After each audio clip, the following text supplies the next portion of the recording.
Hello दोस्तों, स्वागत है आप सभी का तेजस एकेडमी के इस यूट्यूब चैनल पे।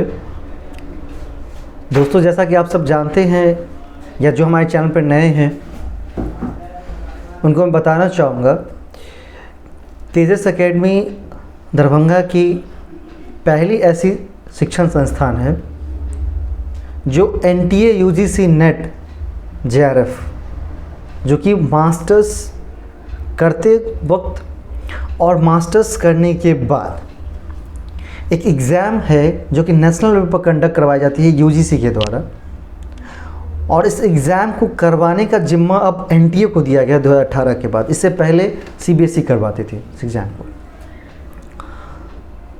ये एग्ज़ाम की तैयारी हम लोग बहुत अच्छे तरीके से एक अच्छे शैक्षणिक माहौल में JRF क्वालिफाइड फैकल्टी के द्वारा करवाते हैं।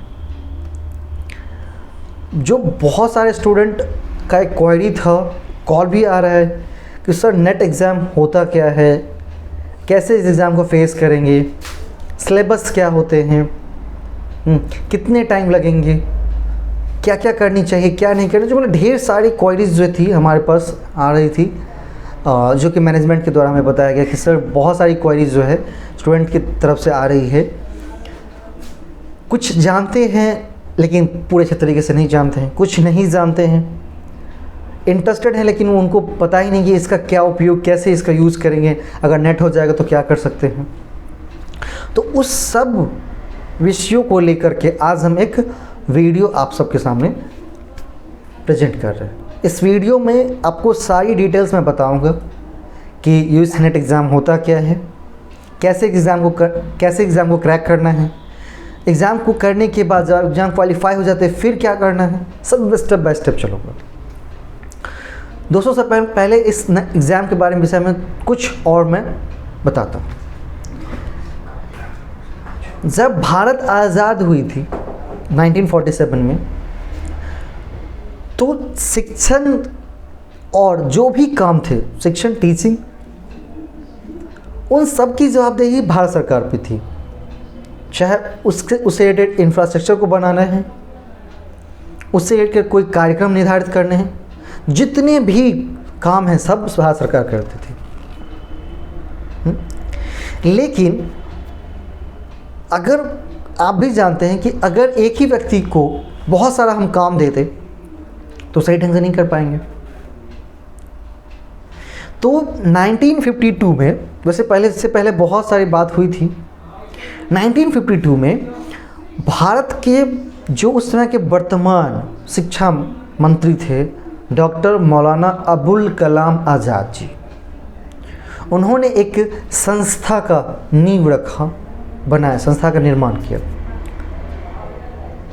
तो बोलेंगे सर ये सब क्यों बता रहे हैं? तो बताना इसलिए ज़रूरी है ताकि आप वहाँ से यहाँ तक के सफ़र को कैसे पहुँचे, सब डिटेल तभी आप जान पाएंगे। तो उन्होंने 1952 में एक संस्था बनाई। संस्था का नाम था UGC, विश्वविद्यालय अनुदान आयोग।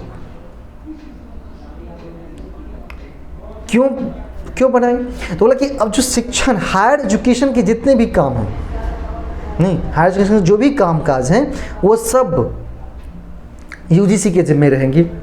चाहे किसी कॉलेज का निर्माण करना है, किसी कॉलेज को मान्यता देनी है, किसी शिक्षण कार्यक्रम को मान्यता देना है, उसको अनुदान देना है, वो ठीक ढंग से काम कर रहे हैं या नहीं कर रहे हैं, इसका इवैल्यूएशन करना है, सब कुछ UGC के जिम्मे दे दिया गया। लेकिन तब उन्हें वैधानिक मान्यता नहीं मिली थी 1952 में। वैधानिक मान्यता मतलब ये होता है कि उसके एक अपने लॉ होते हैं। जैसे अभी आप लिखेंगे विश्वविद्यालय अनुदान आयोग अधिनियम 1956, जब तक कि उसे नियम के तहत अधिनियमित नहीं कर दिया जाएगा, जब तक कि भारत के संसद के दोनों सदन, जो भारत के संसद के दो सदन हैं, राज्यसभा, लोकसभा, तो भारत के संसद के दोनों सदनों के द्वारा जब तक उन्हें अधिनियमित नहीं किया जाता है तब तक उन्हें वैधानिक मान्यता नहीं मिलती है। तो उस वर्ष था 1956 जब UGC को वैधानिक दर्जा प्राप्त हुआ। भारत के संसद के दोनों सदनों के द्वारा उसके एक अधिनियम को पास करवाया गया, और इसीलिए हम लिखते हैं विश्वविद्यालय अनुदान आयोग अधिनियम 1956। और वो वर्ष था 1989, 1989 और 1990, जब विश्वविद्यालय अनुदान आयोग ने प्रोफेसर बनने के लिए, नहीं, विश्वविद्यालय के अंदर टीचिंग कार्य करने के लिए योग्य व्यक्तियों, कौन योग्य है कौन योग्य नहीं है, इसको निर्धारित करने के लिए उन्होंने एक एग्ज़ाम की शुरुआत की 1989, याद रखिएगा ध्यान, 1989, 1990, दिसंबर 1989, तो 1990 कहते हैं उसको। पहला फर्स्ट नेट एग्ज़ाम कंडक्ट करवाया गया था यूजीसी के द्वारा। नेट का मतलब NET, बहुत लोग ऐसे NEET नीट समझ लेते हैं, नीट अलग है, नेट अलग होते हैं। नेट नेशनल एलिजिबिलिटी टेस्ट, राष्ट्रीय पात्रता परीक्षा आयोजित की, और तब से हर एक साल ये परीक्षा आयोजित हो रही है, और साल में 2 बार होती हैं।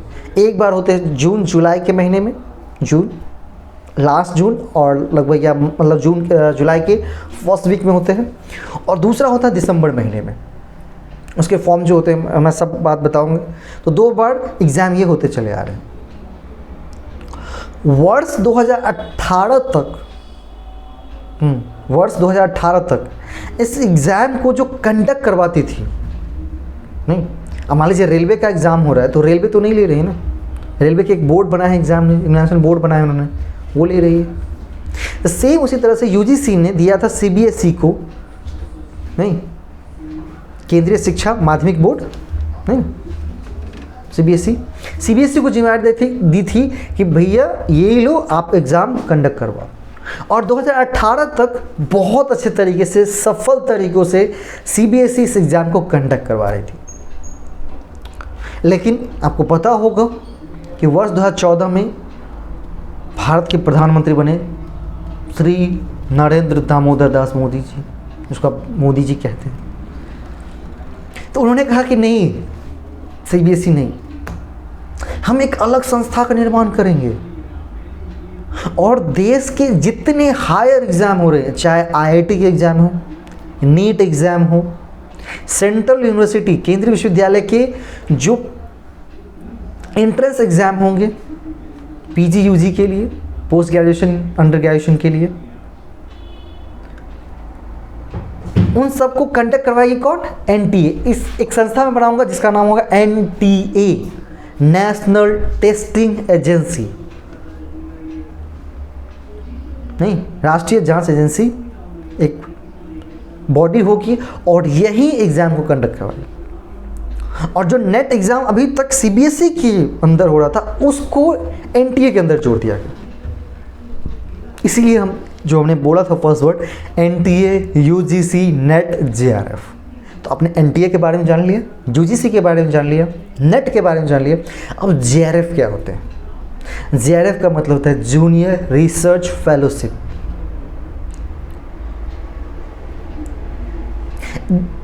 जब आप PhD करते हैं तो UGC के द्वारा एक फेलोशिप पर मंथ, अभी जो अमाउंट है वो 30,000 प्लस HRA कंटीजेंसी, ये सब है, उसमें ये दिए जाते हैं। कैसे मिलता है सारा प्रोसेस बताएंगे। एग्जामिनेशन समझ गए, कौन ले रहा है, कैसे ले रहा है, कैसे हो रहे हैं एग्ज़ाम। अब NTA जब आए और सिलेबस में थोड़े से अपडेट किए गए। अब जो UGC ने नेट एग्ज़ाम के लिए 2 पेपर डिसाइड किए हुए हैं, पेपर 1 एंड पेपर 2।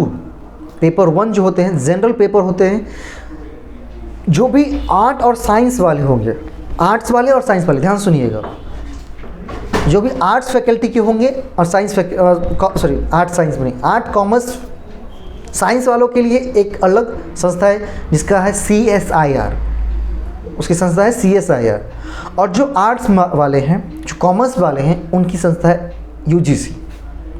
तो जो आर्ट्स फैकल्टी से पढ़ के आए, जैसे कि हिंदी पढ़ा है, लैंग्वेज नहीं, अलग अलग फैकल्टी, फिर उसके बाद सोशल साइंस पढ़ा है, social science faculty, home science पढ़ा है, जो कॉमर्स के अंदर मैनेजमेंट पढ़े हैं, कॉमर्स पढ़ा है उन्होंने, इकोनॉमिक्स, उसके बाद आगे HRM, ये सब। तो इन सब का जो एग्ज़ाम लेगा वो UGC लेगी, ठीक है। तो उन्होंने 2 पेपर निर्धारित किए, paper 1 and paper 2। Paper 1 general paper है जिसमें 10 यूनिट है, 10 यूनिट, और वहाँ से 50 क्वेश्चन पूछे जाते हैं, पर यूनिट से 5 क्वेश्चन, तो 10 गुना 5 हो गए 50, नहीं हो गए कितने 50, 50 क्वेश्चन। और एक क्वेश्चन 2 मार्क्स का होता है, ध्यान सुनिए, 50 क्वेश्चन, एक क्वेश्चन 2 मार्क्स का, हो गए 100 मार्क्स। तो पेपर 1 10 यूनिट, 50 क्वेश्चंस, 100 मार्क्स।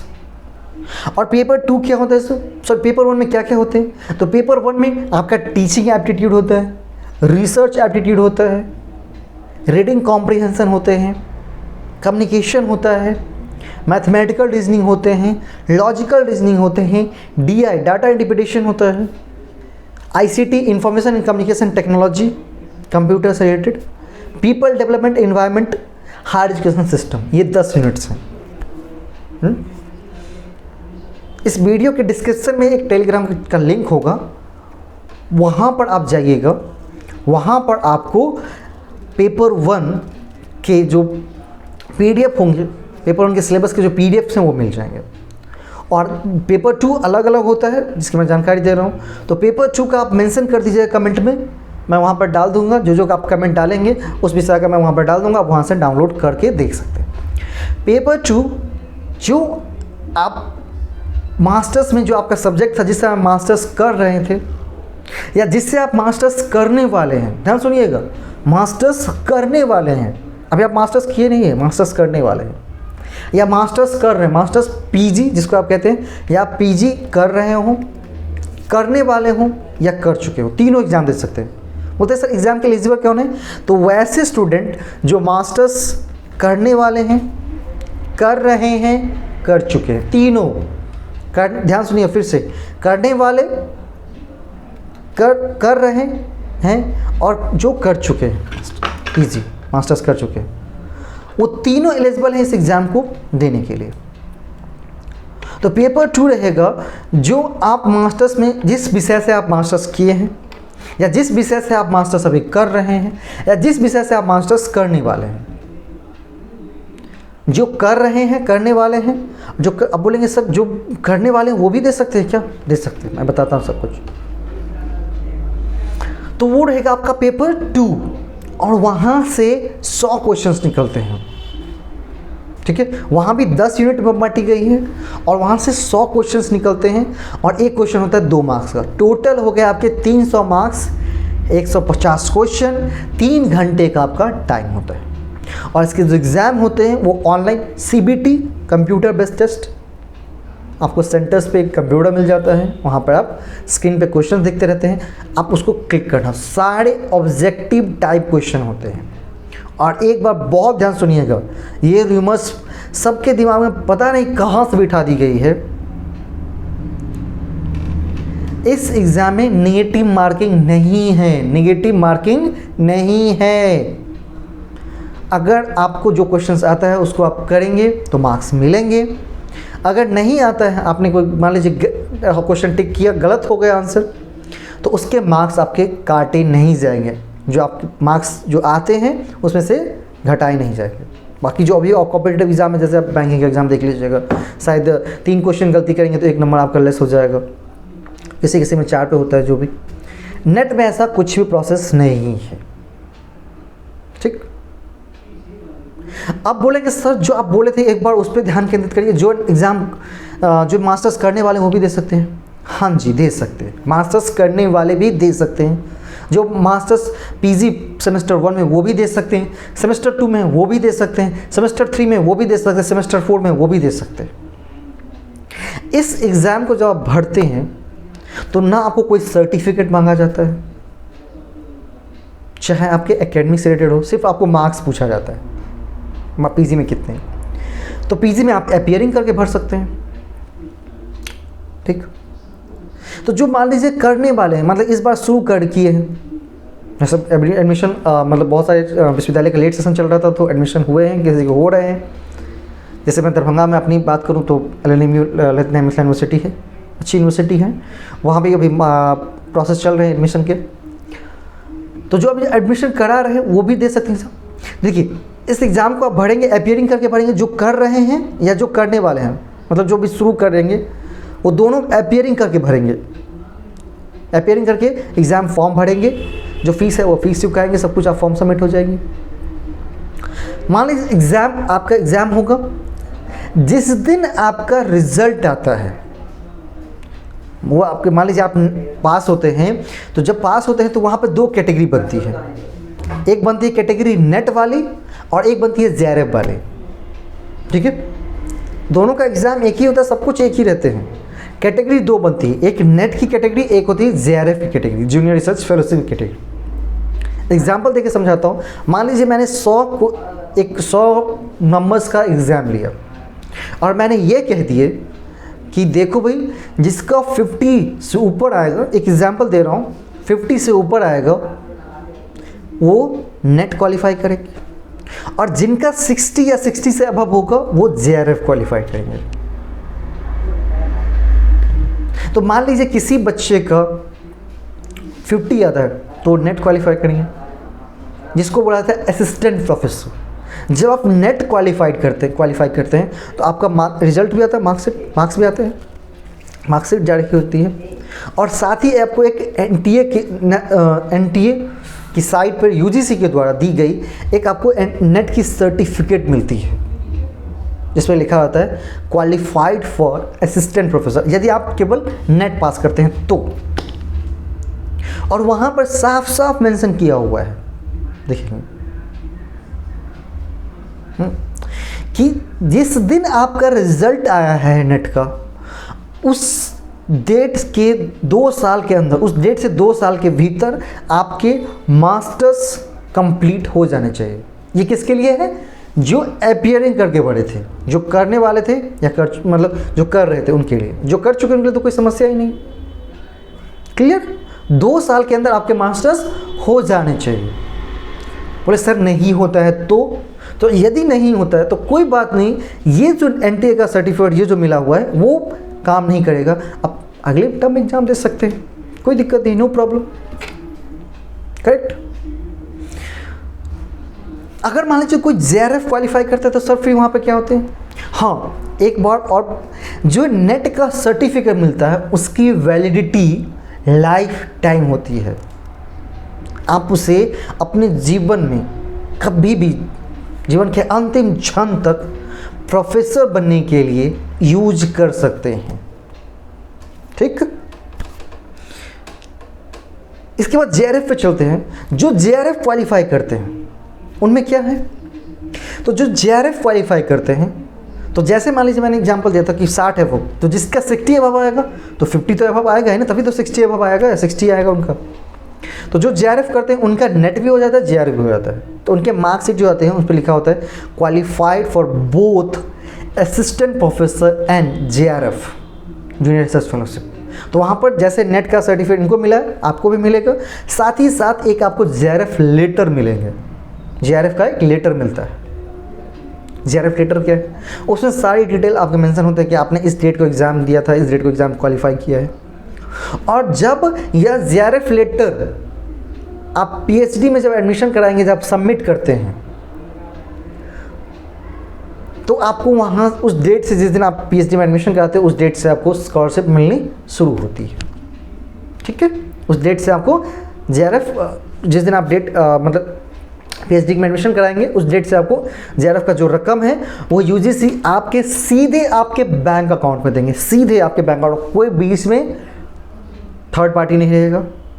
वहाँ से पैसा निकला, यूजीसी जारी किया और आपके बैंक खाते में पहुँच गया टाइम टू टाइम 30,000, वो भी 4 साल तक, 4 साल 4 इयर्स तक आपको दिया जाता है। इसमें 2 साल, फर्स्ट 2 साल होता है जेआरएफ होता है, अगले 2 साल जो होते हैं वो एसआरएफ हो जाते हैं। यही जेआरएफ एसआरएफ में कन्वर्ट हो जाते हैं। उसके लिए कोई एग्ज़ाम नहीं देनी है आपको, वो एसआरएफ में कन्वर्ट हो जाता है। और एसआरएफ में जैसे ही कन्वर्ट होता है, तो अभी जो एसआरएफ की रकम चल रही है वो 35 के अकॉर्डिंग 35 के अराउंड चल रही है। फिर एचआरए में इसमें फिर कंटीजेंसी है कुछ मिला करके। और जो जेआरएफ का रकम 30,000 है, उसी को केंद्र सरकार 50,000 50,000 पर मंथ कटने जा रही है। तो जैसे JRF का रकम 30 से 50 होगा तो ऑलरेडी बात है SRO की रकम भी बढ़ जाएंगे। ऐसा इसलिए हो रहा है कि बहुत दिनों से ये 30,000 चलता आ रहा है JRF रकम, थोड़ी सी महंगाई भी बढ़ी है तो इसलिए रकम को बढ़ाया जाए। ऐसे ही केंद्र सरकार की है विचार, जब वो कैबिनेट से पास हो जाता है, संसद से पास हो जाते हैं, कैबिनेट की मुहर लग जाती है तो वो फिर लागू हो जाएंगे। अब ये है कि सर क्या हम JRF के लिए एलिजिबल हैं, क्या हम नेट के लिए एलिजिबल हैं? जी हाँ, ये भी क्वेश्चन है। क्या इसके लिए कोई मार्क्स निर्धारित किया गया है कि इतने मार्क्स वाले ही बैठ सकते हैं एग्ज़ाम में या इतनी एज वाले बैठ सकते हैं? तो पहले मार्क्स की बात कर लेता हूँ। मैं जनरल की बात करूँगा, उसके बाद फिर से रिलैक्सेशन है सबका अपना अपना। कि जो जनरल कैंडिडेट हैं उनको मास्टर्स के अंदर 55% होने चाहिए। मास्टर्स में कितने होने चाहिए? 55% मार्क्स। और जो अदर कैटेगरी है उनको रिलैक्सेशन मिला है, OBC में 50 मिला हुआ है, फिर SC/ST 45, इस तरह से उनको रिलैक्सेशन मिला हुआ है। 55% मार्क्स, ठीक, 55% मैक्सिमम। 55% आपके मार्क्स हैं तो आप एलिजिबल हैं इस फॉर्म को भरने के लिए। आप एग्ज़ाम फॉर्म को भर सकते हैं। सर एज भी निर्धारित की गई है क्या? जी हाँ, एज भी निर्धारित की गई है। नेट के लिए कोई एज लिमिट नहीं है, नेट के लिए कोई एज लिमिट नहीं है। हाँ, JRF के लिए एज लिमिट है जो कि जनरल के लिए 30 ईयर्स तक है। जनरल के बॉयज़ के लिए, गर्ल्स की बात नहीं करो, बॉयज़, जो जनरल के बॉयज़ हैं, मेल कैंडिडेट हैं, उनके लिए एज निर्धारित की गई 30 ईयर। और जो फिर अलग अलग रिलैक्सेशन मिला हुआ है, SC/ST, ये OBC, उन लोगों को 5 साल का रिलैक्सेशन मिला है, 35 है उनका। और जितनी भी लड़कियां हैं, चाहे वो किसी कैटेगरी से आती हों, जनरल कैटेगरी से आती हों, OBC कैटेगरी से आती हों, SC कैटेगरी से, ST कैटेगरी से आती हों, सबका एज जो है वो 35 है। ठीक है, अगर जनरल की कोई लड़की है तो उनका एज कितना है? 35 JRF के लिए। कोई डाउट नहीं? सर इस एग्ज़ाम को देने से क्या फ़ायदा होगा?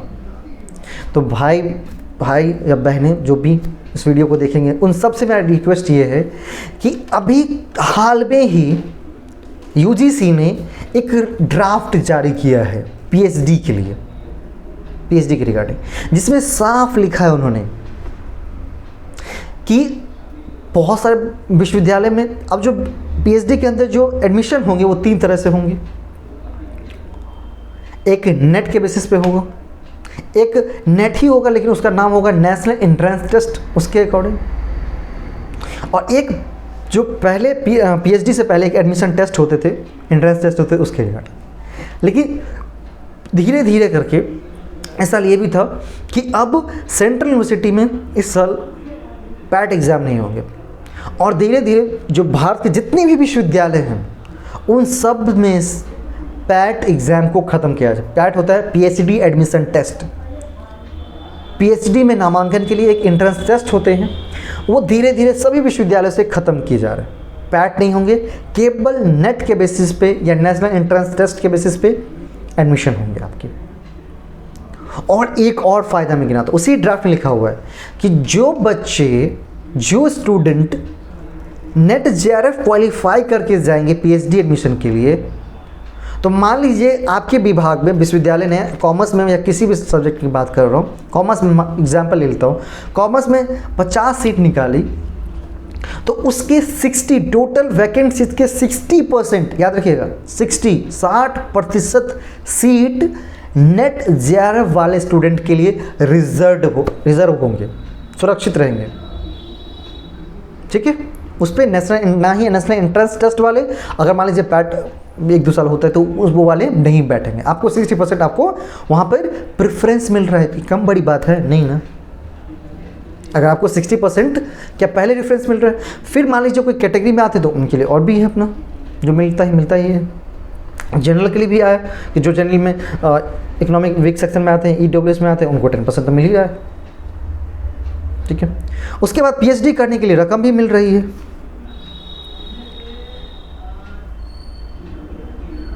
पीएचडी करने के लिए रकम भी मिल रही है।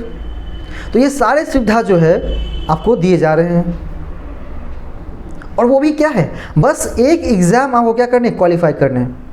बस एक एग्ज़ाम आपको क्वालिफाई करने हैं। ना कोई इंटरव्यू देना है, ना कोई इंटरव्यू देना है, ना ही कुछ और, कुछ भी करने नहीं है आपको।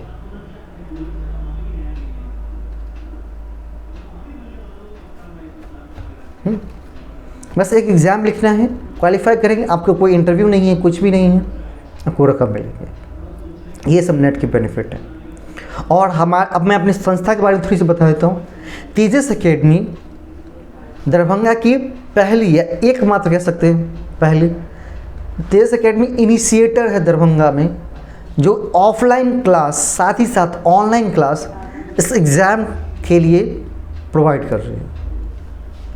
ठीक है, ऑफलाइन आपको डेली क्लासेस मिल रहे हैं, वीकली टेस्ट मिल रहा है, मॉक टेस्ट मिल रहे हैं, टॉपिक वाइज टेस्ट मिल रहे हैं, कंटेंट मिल रहा है। मतलब इस एग्ज़ाम को क्रैक करने के लिए जो भी सुविधाएं होनी चाहिए सब आपको मुहैया करवाई जा रही है। साथ ही साथ धीरे धीरे ऑनलाइन मोड में भी सारे सुविधाएं आपको मुहैया करवाई जा रही हैं। जो नेट के अंदर जितने सभी विषय होते हैं सबकी हमारे पास अलग अलग फैकल्टी हैं, JRF क्वालिफाइड फैकल्टी है नेट। मैं इस संस्था में खुद डायरेक्टर हूँ। कॉमर्स की क्लासेस, कॉमर्स मैनेजमेंट और पेपर 1 क्लासेस मैं भी देखता हूँ, और भी फैकल्टीज़ हैं। मतलब एक ही विषयों के लिए मैंने अलग अलग फैकल्टी, सभी विषयों के अलग अलग फैकल्टी, और पर्टिकुलर सब्जेक्ट में मैंने मोर देन 1 फैकल्टी लगवाई हुई है, ताकि आपके तैयारी में कहीं भी बाधा ना पहुँचे, कुछ भी ना छूटे। नहीं, फी स्ट्रक्चर को भी फी ऐसा रखा गया है कि ऑनलाइन जो मोड, अभी जो ऑनलाइन अलग अलग प्लेटफॉर्म पे आपको मुहैया हो रही हैं, उससे भी हम ऑफलाइन क्लास के फ़ीस को बहुत कम किए हुए हैं। बस हम लोगों का प्रयास ये है कि ज़्यादा से ज़्यादा छात्र हमारे साथ जुड़ करके, यदि आप प्रोफेसर बनने का सपना देखते हैं, रिसर्च करना चाहते हैं, PhD करना चाहते हैं, शिक्षक बनना चाहते हैं, तो आप हमारे साथ जुड़ करके अपने सपने को साकार कर सकते हैं। पिछले बार जो NTA UC नेट एग्ज़ाम हुआ था 2000, जो मर्ज एग्ज़ाम हुआ था, नहीं, जून 2021 और दिसंबर 2020 वाले जो मर्ज एग्ज़ाम हुए थे, उसके अंदर हमारे संस्थान से उस टाइम मैंने बस इनिशिएट ही किया, क्योंकि 2-3 साल का लॉकडाउन था, आप सब जानते हैं। तो मैंने बस इनिशिएट ही किया था ऑफलाइन क्लासेस के। तो जिसमें 10 स्टूडेंट थे, जिसमें से 3 का JRF हुआ है, और लगभग सभी ओवर 100% का नेट सबका हो चुका है, लेकिन 3 का JRF हो गया। जबकि मेरे पास ओनली 60 डे थे, कह सकते हैं आप। अगस्त में मैंने शुरुआत की और अक्टूबर या नवंबर से एग्ज़ाम शुरू हो गए थे। मतलब 60 डेज हमको मिले थे, 60 से 70 डेज मिले थे। उस 70 डेज़ के अंदर एक अच्छे कंटेंट को बता करके, अच्छे से क्वेश्चन को प्रैक्टिस करवा करके, जितने हम बहुत एफर्ट्स लगा करके हम लोग उनके साथ, और छात्रों का भी सहयोग रहा हमारे साथ,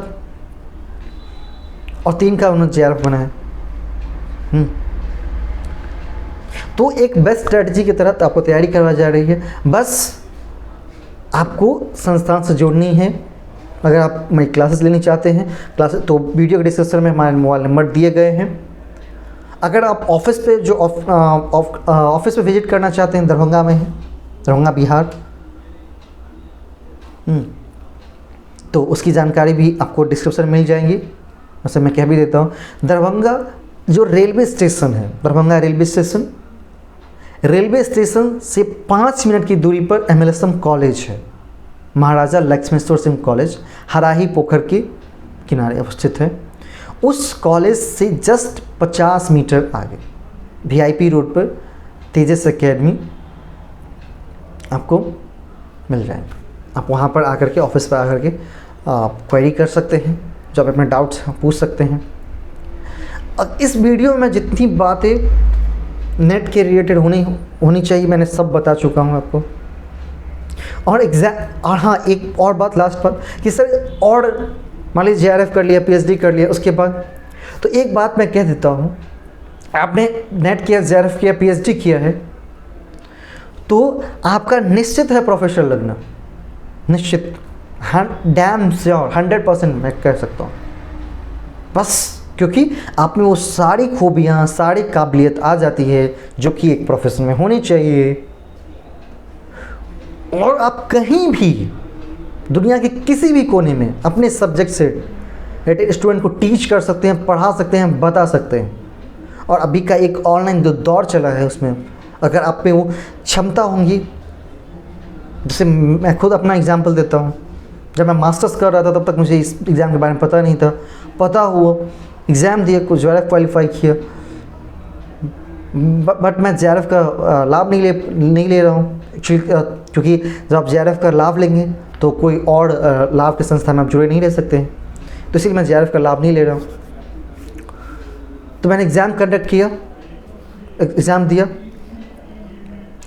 और क्वालिफाई भी किया। तभी मुझे दिमाग में कि क्यों ना अपने शहर में इस इनिशिएटिव को शुरू किया जाए, स्टूडेंट को जोड़ा जाए कि वो जो बच्चे इधर उधर भटक रहे हैं, मास्टर्स के बाद इधर उधर भटक रहे हैं, उनको एक राह दे। अगर आप ग्रेजुएशन में भी है, ग्रेजुएशन ख़त्म भी कर रहे हैं और आप पीजी करना चाहते हैं या इस बार एडमिशन लेंगे, तो भी आप एग्जामिनेशन तैयारी शुरू कर दीजिए। बढ़िया रहेगा मेरे हिसाब से, ताकि आप समय रहते अपना जेआरएफ ले आएंगे, जैसे ही मास्टर्स ख़त्म होगा आप पीएचडी में इनरोल हो जाएंगे वहाँ और रकम मिलनी शुरू हो जाएगी, एक इनकम का सोर्स बन जाएगा। ठीक है, अगर इससे भी ज़्यादा जानकारी चाहिए तो मैंने क्या ही दिया, व्हाट्सएप नंबर भी डिस्क्रिप्शन में दिए हुए हैं, मैंने एड्रेस ही बता दिया, आप वैसे क्वेरी कर सकते हैं, कमेंट के थ्रू क्वेरी कर सकते हैं, जैसे भी आपको सुविधा लगे। मेरे टेलीग्राम चैनल का लिंक भी रहेगा, वहाँ पर जाकर के भी अपने डाल सकते हैं। वहाँ पर ढेर सारे कंटेंट से रिलेटेड क्वेश्चंस, वीडियो लिंक्स आपको दी हुई है, वहाँ से आप जा करके, और साथ ही मेरे यूट्यूब चैनल है, तो अगर आपको पसंद आता है तो सब्सक्राइब करिएगा, लाइक करिएगा वीडियोस को, और ज़्यादा से ज़्यादा स्टूडेंट को शेयर करने की कोशिश किया जाए। चाहे जो कि ये मैं चाहता हूँ, ये जो मिथिला का एरिया है अपना, दरभंगा, मधुबनी, समस्तीपुर, बेगूसराय का एरिया है, जिनको एक रिसोर्स नहीं मिला था कि हम कैसे तैयारी करें, कैसे जाएं, दिल्ली कैसे जाएंगे, वहाँ तो बहुत महंगा पैसा लगता है, नहीं जा पाऊँगा, तो वो सब एक अब खुश हो जाए, उनके लिए, सबके लिए खुशखबरी होगी। आप उन तक वो वीडियो पहुँचाइए, ज़्यादा से ज़्यादा शेयर करिए, क्योंकि शेयरिंग इज़ केयरिंग। ठीक है, तो अभी सोशल मीडिया का ज़माना है, आप सोशल मीडिया से इसको ज़्यादा से ज़्यादा फैला सकते हैं ताकि सूचना सब तक पहुँचे। ठीक है, मेरी इसी चैनल पे यूट्यूब पे हर एक दिन 7 बजे मेरी क्लासेस होती है यूजीसी नेट पेपर 1 के लिए। बहुत अच्छे तरह से क्लास चलती है, लाइव क्लासेस रहती हैं, आपको जो क्वेश्चन होगा आप वहाँ से पूछ भी सकते हैं,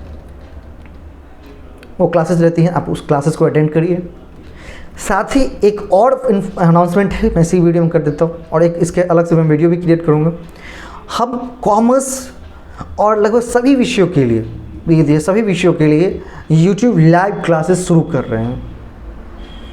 तो आप चैनल को सब्सक्राइब कर लीजिएगा, ताकि जैसे ही वो वीडियो या लाइव क्लासेस की नोटिफिकेशंस हो या वीडियोस अपलोड हो तो आप उनको देख पाएंगे, आप लाइव उठा पाएंगे।